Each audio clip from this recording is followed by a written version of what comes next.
Ele sempre chegava com a mesma expressão no rosto, cansado, abatido, mas com aquele fio de esperança no olhar que teima em não apagar. O nome dele era Marcelo. Trabalhava há 8 anos como estoquista em uma grande rede de supermercados.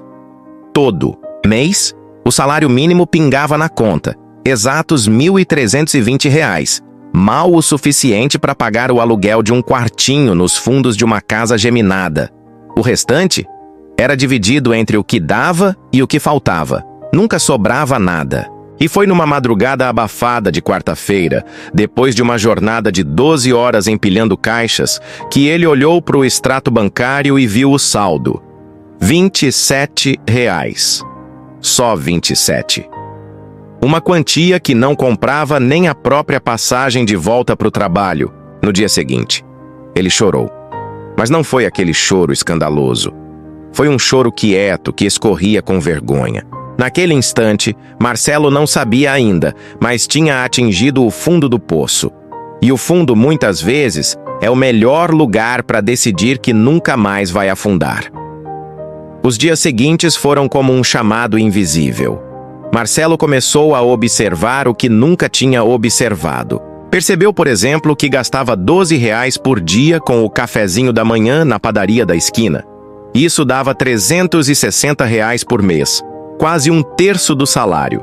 Começou a preparar o próprio café em casa. Simples. 3 minutos mais, cedo no despertador e uma garrafinha térmica na mochila. Depois veio o almoço.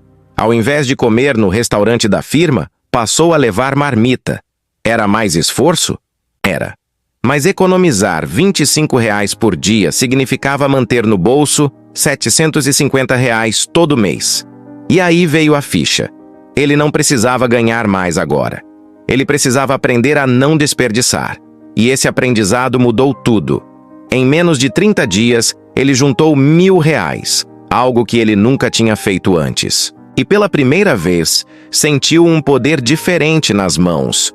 O de dizer não para o impulso e sim para o propósito.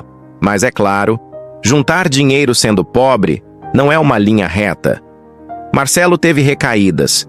Teve dias em que pensou, só hoje vou pedir um lanche, ou não vou fazer marmita, tô exausto. Mas ele tinha feito um acordo com ele mesmo. Cada real economizado seria anotado em um caderno. Cada centavo teria um nome, um motivo, uma direção. Isso transformou o dinheiro em missão. E a missão era simples, juntar R$ 10.000. O número parecia absurdo, inalcançável. Mas ele transformou esse número num jogo. Toda semana, ele sentava e fazia um mini balanço. Quanto gastou, quanto economizou, quanto poderia melhorar. E foi nesse processo de consciência brutal que ele descobriu algo maior. O problema nunca foi o salário. Foi a forma como ele se relacionava com o dinheiro. Ao entender isso, Marcelo começou a procurar outras formas de ganhar além do trabalho. De estoquista, foi num sábado à tarde que ele viu um vídeo no YouTube sobre revenda de produtos da Shopee. Pegou R$ 300 da reserva e comprou 10 fones de ouvido. Vendeu tudo em um grupo de WhatsApp de conhecidos. Lucro de R$ 150. Aquilo foi uma centelha. No mês seguinte, comprou capinhas de celular, depois luminárias USB, depois ring lights. Toda noite, depois do trabalho, ele fazia as postagens, respondia clientes, entregava de bicicleta no bairro.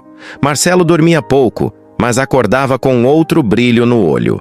3 meses depois, ele já tinha um pequeno estoque em casa e lucros de R$ 800 a R$ 1.200 por mês, além do salário. E foi aí que ele percebeu. Ninguém ia dar oportunidade para ele ficar rico. Ele ia ter que cavar com as próprias mãos. E ele cavou. Com R$ 5.000 guardados, ele tomou uma das decisões mais arriscadas da vida. Investiu R$ 1.000 em um curso online de educação financeira.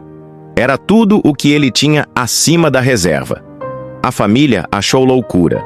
Os colegas de trabalho riram.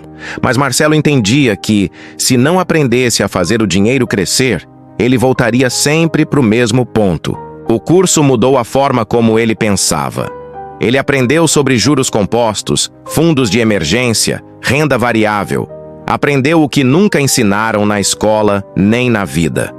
Com o conhecimento, ele começou a investir. Primeiro no Tesouro Selic, depois em fundos imobiliários. Nunca valores altos, mas consistentes. Todo mês, ele aplicava 200, 300 reais, sem falta, como um compromisso sagrado.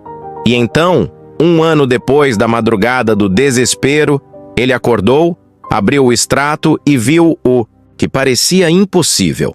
R$ 10.087. R$ 10.000.